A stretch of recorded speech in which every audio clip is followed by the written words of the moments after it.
नमस्कार, welcome to career 247। मैं हूं प्रशांत धवन। सो रिसेंटली तीन देशों ने, जी हाँ, three countries, Israel, Pakistan and US, तीनों ने रिएक्ट किया है कि तहव्वुर हुसैन राना ये फाइनली इंडिया आ चुका है। ये कनेडियन पाकिस्तानी आतंकवादी, जिस पे आरोप लगा है कि इसने 26/11 आतंकवादी हमले को मास्टरमाइंड किया था, फाइनली जस्टिस फेस करेगा एक इंडियन कोर्ट में। इसको प्रॉपर वकील दिया जाएगा, जिस तरीके से कसाब के साथ हुआ था। जो प्रोसीजर है ये हम प्रॉपरली फॉलो करेंगे। इसको वकील मिलेगा, एक इंडियन कोर्ट में इसका ट्रायल होगा। और वैसे मैं आपको ये बता दूं, ये तस्वीर जो आपके सामने है, साल 2010-11 के आसपास कोई सोच भी नहीं सकता था कि एक दिन तहव्वुर राणा को भारत में लाया जाएगा जस्टिस फेस करने के लिए। क्योंकि आप अगर साल 2008 में देखो, जब भारत पर 26/11 आतंकवादी हमला हुआ था, भारत में कई मासूम लोग मारे गए, पूरा भारत आक्रोश में था, हमें जस्टिस चाहिए था। फिर पता लगा कि जो लोग इसके जिम्मेदार हो सकते हैं, जिन लोगों ने हो सकता है कि मास्टरमाइंड किया हो ये सारा अटैक, ये तो भारत में है ही नहीं, ये तो यूएस में बैठे हैं। फिर उम्मीद ये आई कि डेफिनेटली यूएसए का कोर्ट है, वहां पर ट्रायल होगा तहव्वुर राणा पर और बिल्कुल भारत को जस्टिस मिलेगा। मगर सडनली हम देखते हैं साल 2011 में यूएसए का कोर्ट क्या देता है कि तहव्वुर राणा की डायरेक्ट इन्वॉल्वमेंट नहीं थी मुंबई अटैक्स में। और उस टाइम गुजरात के जो उस वक्त के चीफ मिनिस्टर थे नरेंद्र मोदी, जो आज के समय पीएम है इंडिया के, उस वक्त चीफ मिनिस्टर थे, उन्होंने स्टेटमेंट दी थी कि बहुत गलत बात है कि यूएस के कोर्ट ने तहव्वुर राणा को गिल्टी नहीं ठहराया। जो प्रॉपर केस इस पे चलना चाहिए था 26/11 का, वो केस इस पर चला नहीं यूएस में। अमेरिका की शिकागो की कोर्ट में आज राणा एक टेररिस्ट को मुक्त करने का फैसला हो चुका है। इस घटना ने आतंकवाद के खिलाफ लड़ने वाली हर शक्तियों के लिए, हर सरकार के लिए एक नया सवालिया निशान खड़ा किया है। मैं आशा करूंगा कि भारत सरकार तत्काल इस विषय में अपनी प्रतिक्रिया दे। भारत सरकार अमेरिका के खिलाफ अपनी आवाज उठाए और अमेरिका का पाकिस्तान तरफी जो रवैया है, उसके सामने भारत सरकार ने अब कड़ा निर्णय करना पड़ेगा। इस समय की मांग है, वरना एक के बाद एक दोषी लोग अमेरिका चले जाएंगे, अमेरिका की कोर्ट में केस चलेंगे और एक के बाद को एक तरफा निर्दोष छोड़ दिया जाएगा। तो ये थी 2011 की फुटेज आपके सामने। उस वक्त काफी लोगों ने गुस्सा प्रकट किया था कि यूएसए में क्या हो रहा है। उस वक्त यूएस काफी अलग था। उस वक्त यूएसए बराक ओबामा के अंडर था। यूएसए की जो पॉलिसी थी पाकिस्तान को लेकर, वो कई इंडियंस को समझ आती नहीं थी कि सडनली काफी बार वो सपोर्ट कर देते थे पाकिस्तान का।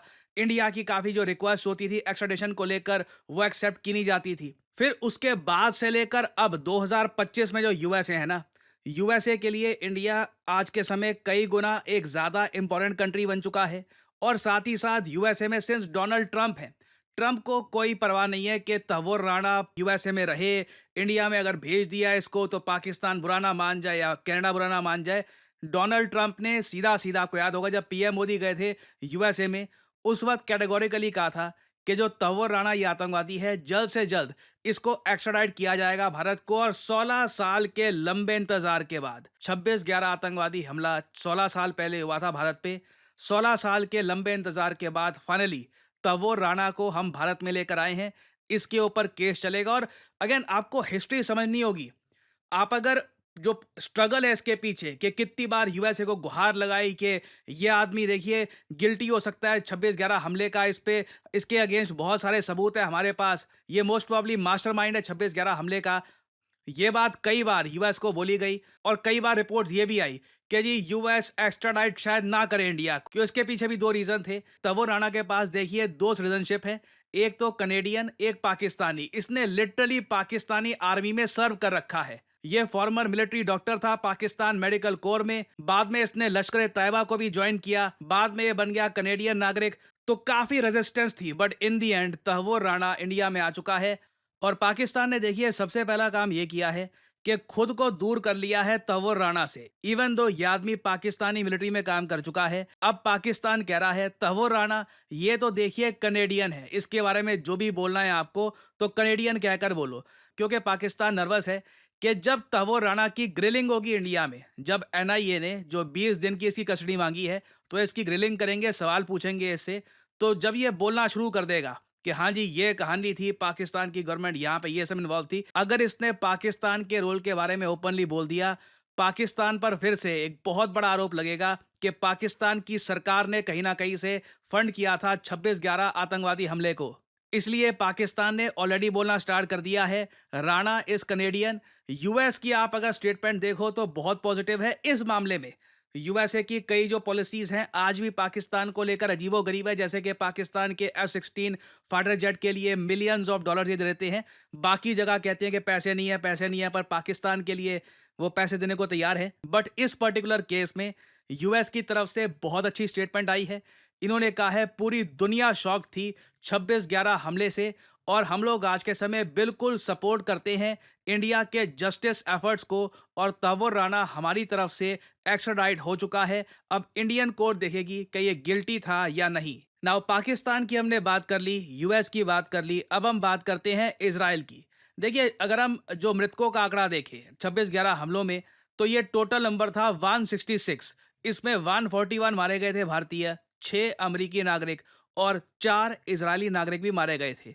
तो इजराइल बहुत हद तक इन्वॉल्व है, इंटरेस्टेड है इस केस में, और इसलिए इजराइल की तरफ से यह स्टेटमेंट आई है कि हम लोग इंडिया को थैंक करते हैं कि इंडिया ने कभी भी ये केस छोड़ा नहीं। इंडिया ने ये नहीं सोचा कि अब इतने साल हो गए, 10 साल से ऊपर हो गए हैं, तहव्वुर राणा कब आएगा, अब छोड़ो, अब पुराना केस हो गया, आगे बढ़ो। इंडिया ने परसिस्टेंस दिखाई है। राणा को लिटरली मैं कहूंगा यूएसए में चेस किया है। यूएस गवर्नमेंट को बार बार बोला है कि इसको इंडिया में भेजो, और फाइनली जस्टिस डिलीवर हो रहा है। बिल्कुल देर हुई है, मगर ऐसा नहीं है कि जस्टिस कभी डिलीवर होगा ही नहीं, और इसलिए आप देख पाओगे इजराइल की तरफ से ये स्टेटमेंट आई है।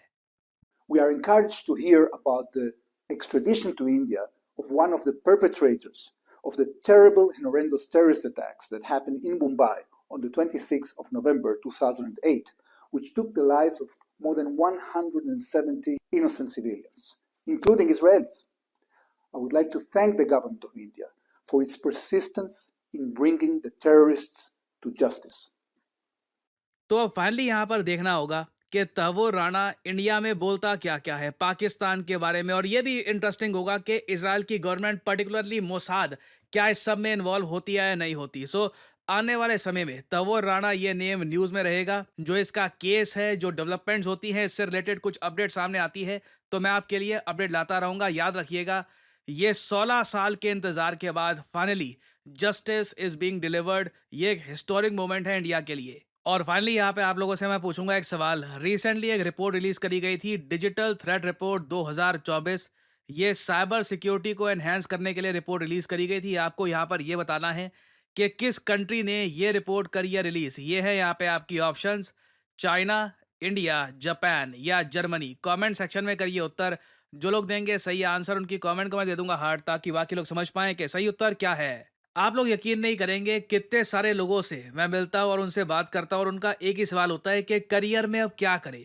यू नो व्हाट, मुझे मैथमेटिक्स इतना अच्छा लगता नहीं है, कोडिंग वगैरह सीखने में मेरा मन नहीं लगता, मुझे कुछ और एक मतलब क्रिएटिव जॉब जहाँ पे मैं अर्ली स्टार्ट कर सकूँ, वैसा कुछ सजेस्ट करिए। वेल, मैं यहाँ पे आपको बताना चाहता हूँ डिजिटल मार्केटिंग के बारे में।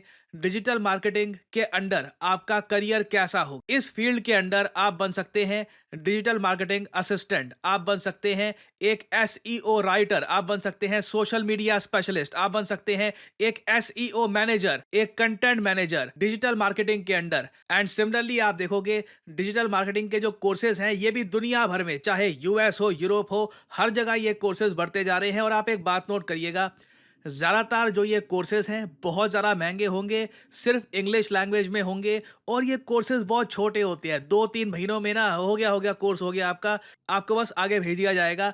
जबकि करियर 247 आपके लिए लेके आया है एक state of the art digital marketing course, जहां पे आपको मिलती है द बेस्ट फैकल्टी। आप लोग ऐसे प्रोजेक्ट्स पे काम करेंगे जिससे आपको मिलेगा जेन्युइन एक्सपीरियंस, आपको जॉब ढूंढने में भी हेल्प करेगा करियर 247, और एक प्रॉपर करियर गाइडेंस भी आपको मिलेगी हमारे कोर्स में। लैंग्वेज होगी इंग्लिश। कोर्स की जो वैलिडिटी है ये 1 साल की होगी। वैसे आपका कोर्स 6 महीने में खत्म हो जाएगा, आपको मिलेगा एक सर्टिफिकेट, और आप स्टार्ट कर सकते हैं अपनी journey in the world of digital marketing. आप अगर 18-19 साल के भी हैं, ग्रेजुएशन नहीं करी, तब भी you can begin your journey as a digital marketing assistant, और धीरे धीरे एक्सपीरियंस गेन करके आप अपनी लाइफ में आगे बढ़ सकते हैं। सो एनरोल करने के लिए आपको करना क्या है, सिंपली जाइए इस वीडियो के कमेंट सेक्शन में, पिन कमेंट में आपको मिल जाएगा ये link, start your digital marketing journey now, और यहाँ पे आपको करना है इस लिंक पर क्लिक।